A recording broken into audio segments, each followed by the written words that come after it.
Magandang araw po sa inyong lahat mga ka-friendship. Ayan, kamusta na po kayong lahat?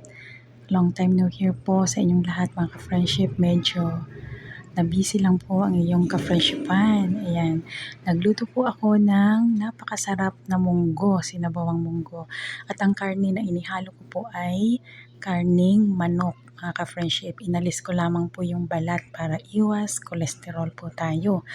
Ayan, try nyo po yan mga ka-friendship. At saka maraming bawang, sibuyas, luya at syempre may kamatis yan. Isang kutsa po natin yung karne ng manok, no? Para mas lalong sumarap.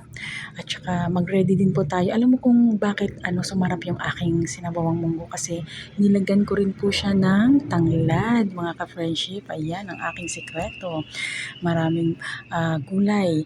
May kalabasa, meron po yung malunggay, dahon ng sili pa nga nilagyan ko yan eh.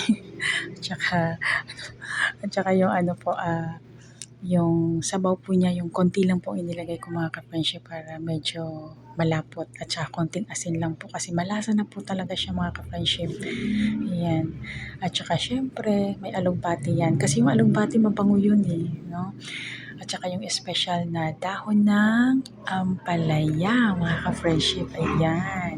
Yan makikita nyo. Karning manok po yan. Tsaka yung buto ng manok hindi ko inalis ha. Sinama ko na din syempre para masarap.